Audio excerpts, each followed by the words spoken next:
உயர்கல்வி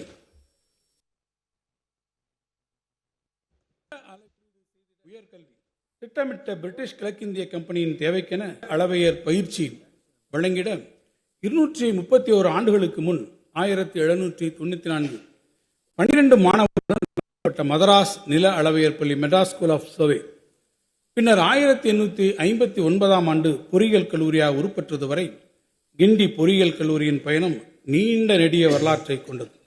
கடந்த 47 ஆண்டுகளாக செயல்பட்டு வரும் அண்ணா பல்கலைக்கழகம் நாட்டின் முதன்மையான கல்வி நிறுவனங்களில் ஒன்றாக திகழ்ந்து வருகிறது. தமிழ்நாட்டு மாணவர்களின் தொழில்நுட்ப கனவுகளின் சிகரமாய் விளங்கிடும் அண்ணா பல்கலைக்கழகத்தினை அடுத்த 5 ஆண்டுகளுக்குள் நாட்டிலேயே சிறந்த கல்வி நிறுவனங்களின் தரவரிசையில் முதல் 10 இடங்களுக்குள்ளும் உலக அளவிலான QS தரவரிசை பட்டியலில் முதல் 150 இடங்களுக்குள்ளும் இடம்பெறச் செய்த உரிய செயல் திட்டம் வகுக்கப்படும். இத்திட்டத்தின் கீழ் திறன்மிகு வகுப்பறைகள், நவீன தொழில்நுட்ப ஆய்வகங்கள், புதிய ஆராய்ச்சி மற்றும் மேம்பாட்டு மையங்கள், புத்தொழில் நிறுவன பூங்கா, வளர்ந்து வரும் துறைகளுக்கான ஆராய்ச்சி உதவி, மெய்நிகர் ஆய்வகங்கள் ஆகியவை முன்னணி தொழில்நுட்ப நிறுவனங்களின் துணையோடு அமைக்கப்படும்.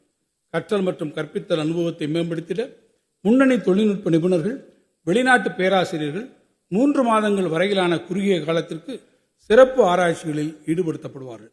முனைவர் பட்ட மற்றும் முதுமுனைவர் ஆய்வு மாணவர்களை ஊக்குவிக்க புதிய திட்டங்கள் வகுக்கப்படும்.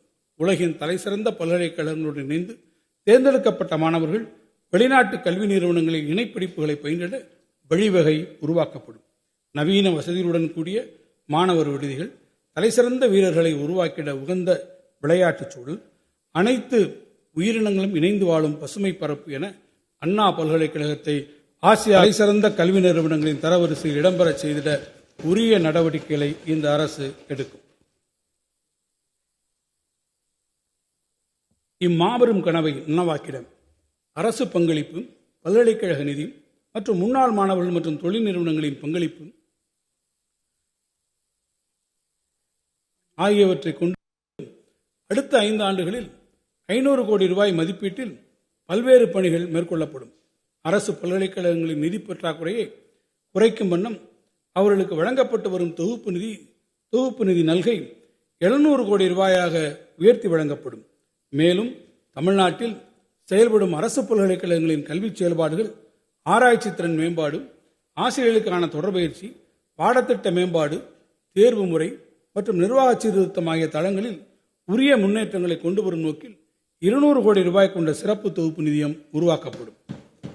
உலகளாவிய திறன் மையங்கள் மற்றும் உற்பத்தி செய்யும் தொழில் நிறுவனங்கள் தங்களது பொருட்களின் வடிவமைப்பு, மேம்பாடு, புத்தாக்கம் உள்ளிட்ட ஆராய்ச்சிகளை அரசு பல்கலைக்கழகங்கள், கல்லூரிகள், ஆய்வு நிறுவனங்களுடன் இணைந்து செயல்படுத்துவதை ஊக்கப்படுத்திட அரசு மானியம் வழங்கப்படும். இதற்கென தொழில் ஆராய்ச்சி மற்றும் புத்தாக்க நிதியை உருவாக்கிட 25 கோடி ரூபாய் ஒதுக்கீடு செய்யப்படும். இதன் மூலம் தொழில் நிறுவனங்களும் உயர்கல்வி நிறுவனங்களும் இணைந்து செயலாற்றிட வாய்ப்பு உருவாக்கப்படும். தமிழ்நாட்டில் உள்ள அரசு பொறியியல் கல்லூரிகள் வளர்ந்து வரும் தொழில்நுட்ப முன்னேற்றங்கள் மற்றும் தொழில்துறைகளின் தேவைகளை நிறைவு செய்யும் விதமாக செயற்கை நுண்ணறிவு ஆர்டிபிஷியல் இன்டெலிஜென்ஸ், இணைய பாதுகாப்பு சைபர் செக்யூரிட்டி, மேம்படுத்தப்பட்ட உற்பத்தி தொழில்நுட்பம் அட்வான்ஸ்டு மேனுஃபேக்சரிங் டெக்னாலஜி, எந்திரவியல் ரோபோட்டிக்ஸ், மின்வாகன தொழில்நுட்பம் எலக்ட்ரிக் வெஹிக்கிள் டெக்னாலஜி மற்றும் சுற்றுச்சூழல் பொறியியல் என்விரான்மெண்டல் இன்ஜினியரிங் உள்ளிட்ட வளர்ந்து வரும் துறைகளில் புதிய பட்டப்படிப்புகள் வரும் கல்வியாண்டு முதல் அறிமுகம் செய்யப்படும். இவ்வகை நவீன தொழில்நுட்ப படிப்புகளை மாணவர்களுக்கு முறையாக அறிமுகம் செய்திட 50 கோடி ரூபாய் மதிப்பீட்டில் அரசு பொறியியல் கல்லூரிகளில் திறன்மிகு மையங்கள், சென்டர்ஸ் ஆஃப் எக்ஸலன்ஸ் முன்னணி தொழில் நிறுவனங்களுடன் இணைந்து உருவாக்கப்படும். அதேபோன்று அரசு பலவகை பாலிடெக்னிக் தொழில்நுட்ப கல்லூரிகளில் திறன்மிகு உற்பத்தி, ஸ்மார்ட் மேனுஃபேக்சரிங் டெக்னாலஜி, இணைய பாதுகாப்பு சைபர் செக்யூரிட்டி அண்ட் நெட்வொர்க்கிங், உணவு தொழில்நுட்பம் ஃபுட் டெக்னாலஜி, புதுப்பிக்கத்தக்க ஆற்றல் தொழில்நுட்பம் ரெனியூவபிள் எனர்ஜி டெக்னாலஜி, ஆளில்லா வான்கலம் வடிவமைப்பு ட்ரோன் டிசைன் அண்ட் அப்ளிகேஷன் ஆகிய துறைகளில் புதிய பட்டய படிப்புகள் அறிமுகப்படுத்தப்படும். தமிழ்நாட்டில் இயங்கி வரும் அரசு கலை மற்றும் அறிவியல் கல்லூரிகளில் முதல் மற்றும் 2ஆம் சுழற்சி முறையில் மாணவர்கள் அதிகம் விரும்பி தேர்ந்தெடுக்கும் பாடப்பிரிவுகளில் கூடுதலாக 15,000 இடங்கள் வரும் கல்வியாண்டு முதல் தொடங்கப்படும். இம்முயற்சிக்கு தேவையான கட்டமைப்பு மற்றும் மனித வளத்திற்கென 15 கோடி ரூபாய் நிதி ஒதுக்கீடு செய்யப்பட்டுள்ளது. உயர்கல்வி சேர்க்கை விகிதத்தை பொறுத்தவரை நாட்டிற்கே முன்னோடியாக தமிழ்நாடு தொடர்ந்து திகழ்ந்து வருகிறது. அந்த சாதனை அளவை மேலும் உயர்த்திடும் வகையில் கல்லூரி மாணவர்களுக்கு தரமான உயர்கல்வியினை தொடர்ந்து வழங்கிட இந்த அரசு பல முன்முயற்சிகளை எடுத்து வருகிறது. பெருந்தலைவர் காமராசர் கல்லூரி மேம்பாட்டு திட்டத்தின் கீழ் தமிழ்நாட்டில் உள்ள அனைத்து அரசு பொறியியல் கல்லூரிகள், அரசு கலை மற்றும் அறிவியல் கல்லூரிகள், அரசு பலவகை தொழில்நுட்ப கல்லூரிகள் மற்றும் அண்ணா பல்கலைக்கழக உறுப்பு கல்லூரிகளில் திறன்மிகு வகுப்பறைகள், நவீன ஆய்வகங்கள், மின் பதிப்புகள் கொண்ட நூலகங்கள், மாணவர் விடுதிகள் போன்ற உள்கட்டமைப்பு வசதிகள் 2025-26 ஆண்டில் 300 ரூபாய் மதிப்பீட்டில் உருவாக்கப்படும். பொறியியல், வேளாண்மை உள்ளிட்ட தொழில் படிப்புகளில் அரசு பள்ளி மாணவர்களுக்கு 7.5% உள்ளொதுக்கீடு கடந்த 2021-22 ஆண்டு கல்வியாண்டில் அறிமுகப்படுத்தப்பட்டது. அந்த மாணவர்களுக்கான கல்வி கட்டணம், விடுதி கட்டணம், போக்குவரத்து கட்டணம் என அவர்களின் மொத்த கல்வி செலவையும் முழுமையாக அரசே ஏற்றுக்கொள்கிறது. இத்திட்டத்தின் கீழ் பல்வேறு தொழில் படிப்புகளில் தற்போது பயின்று வரும் 49,038 மாணவர்களின் கல்வி கட்டணத்தையும் அரசே ஏற்றிடும் வகையில் வரும் நிதியாண்டிற்கு 550 ஒதுக்கீடு செய்யப்பட்டுள்ளது. புதுமை பெண், தமிழ் புதல்வன் போன்ற முன்னோடி திட்டங்களால் தமிழ்நாட்டின் மாணவர்களின் உயர்கல்வி சேர்க்கை தொடர்ந்து அதிகரித்து வருகிறது. அத்தேவைகளை நிறைவேற்றும் விதமாக நீலகிரி மாவட்டம் குன்னூர், திண்டுக்கல் மாவட்டம் நத்தம், சென்னை மாவட்டம் ஆலந்தூர், விழுப்புரம் மாவட்டம் விக்கிரவாண்டி, செங்கல்பட்டு மாவட்டம் செய்யூர், சிவகங்கை மாவட்டம் மானாமதுரை, திருவாரூர் மாவட்டம் முத்துப்பேட்டை, தஞ்சாவூர் மாவட்டம் திருவிடைமருதூர், பெரம்பலூர் மாவட்டம் பெரம்பலூர் மற்றும் தூத்துக்குடி மாவட்டம் ஒட்டப்பிடாரம் ஆகிய இடங்களில் புதிய அரசு கலை மற்றும் அறிவியல் கல்லூரிகள் தொடங்கப்படும். மாணவர்களிடையே அறிவியல் சிந்தனையை வளர்த்திடவும் இளைய தலைமுறையினருக்கு புதிய தொழில்நுட்ப வசதிகளை தொடர்ந்து அறிமுகம் செய்திடும் நோக்கோடு சிங்கப்பூர் அறிவியல் மையத்துடன் இணைந்து நவீன முறையில் வடிவமைக்கப்பட்ட சென்னை அறிவியல் மையம் உருவாக்கப்படும். இம்மையத்தில் அறிவியல், தொழில்நுட்பம், பொறியியல் மற்றும் கணித ஸ்டெம் புலங்கள் மட்டுமின்றி விண்வெளி, வானவியல் துறைகளின் மெய்நிகர் மாதிரிகளும் இடம்பெற்றிருக்கும்.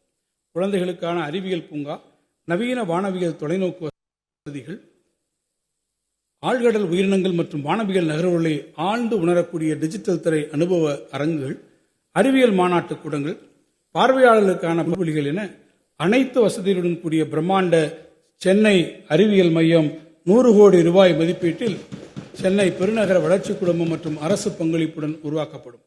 நாள்தோறும் மாறிவரும் தொழில்நுட்பம், புதிய கண்டுபிடிப்புகள், புத்தாக்க சிந்தனை, தொழில்துறை வளர்ச்சி ஆகியவற்றுக்கு அணிவேராகவும் அடித்தளமாகவும் இருப்பது அடிப்படை அறிவியல்.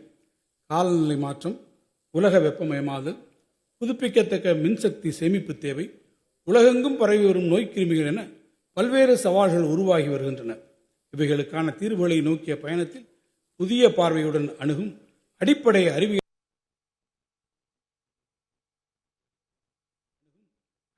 அறிவியல் ஆராய்ச்சிகள் முக்கிய பங்கு வகிக்கின்றன. மருத்துவம், பொறியியல் உள்ளிட்ட துறைகளின் வளர்ச்சியில் தமிழ்நாடு சிறந்து விளங்குவதைப் போன்று அடிப்படை அறிவியல் மற்றும் கணித பேசிக் கல்வியாளர்கள் கருதுவதை நமது அரசு கவனமாக பரிசீலித்து தமிழ்நாட்டில் சென்னை மற்றும் கோவையில் 2 அடிப்படை அறிவியல் மற்றும் கணித ஆராய்ச்சி மையங்களை Indian institute of science, Tata institute of fundamental research போன்ற நாட்டின் புகழ்பெற்ற ஆய்வு நிறுவனங்களுடன் இணைந்து உருவாக்கிட 100 கோடி ரூபாய் நிதி வழங்கப்படும். புகழ்பெற்ற அறிவியல்களின் வழிகாட்டுதலுடன் முனைவர் மற்றும் முதுமுனைவர் பட்டப்படிப்பு மூலம் உயர் அறிவியல் ஆராய்ச்சிகள் மட்டுமின்றி மாணவரிடையே ஆழமான அறிவியல் மனப்பான்மையை உருவாக்கிடவும் இம்மையங்கள் முக்கிய பங்காற்றிடும். இந்த வரவு செலவு திட்ட மதிப்பீடுகளில் உயர்கல்வித்துறைக்கு 8,494 ரூபாய் ஒதுக்கீடு செய்யப்பட்டுள்ளது. நான் முதல்வன். மாண்புமிகு முதலமைச்சர் அவருடைய கனவு திட்டமான நான் முதல்வன் திட்டம் உலகை வெல்லும் இளைஞர்களை தமிழ் மண்ணில் படைக்கும் உயரிய நோக்கம் கொண்டது. நாட்டின் பிற மாநிலங்களும் பின்பற்ற விளையும் இத்திட்டத்தில் இதுவரை சுமார் 41.38 லட்சம் மாணவர்கள் பயிற்சி பெற்றுள்ளனர். மேலும் 1 லட்சம் ஆசிரியர்களுக்கும் உரிய பயிற்சிகள் வழங்கப்பட்டுள்ளன. கடந்த ஆண்டு பயிற்சி பெற்ற மாணவர்களில் 1.04 லட்சம் மாணவர்கள் இதுவரை வேலைவாய்ப்பினை பெற்றுள்ளார்கள் என்பது குறிப்பிடத்தக்கது.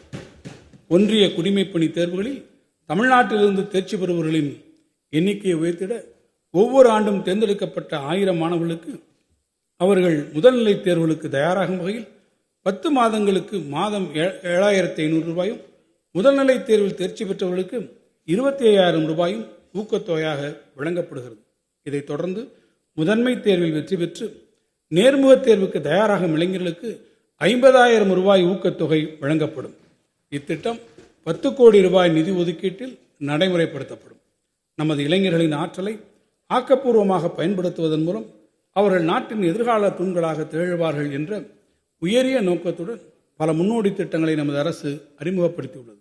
அந்த வகையில் அரசு பள்ளி மாணவர்களின் உயர்கல்வி சேர்க்கையை உயர்த்திடும் வகையில் கடந்த நிதியாண்டில் அறிமுகப்படுத்தப்பட்ட தமிழ் புதல்வன் திட்டத்தில் 3.8 லட்சம் மாணவர்கள் பயனடைந்து வருகின்றனர்.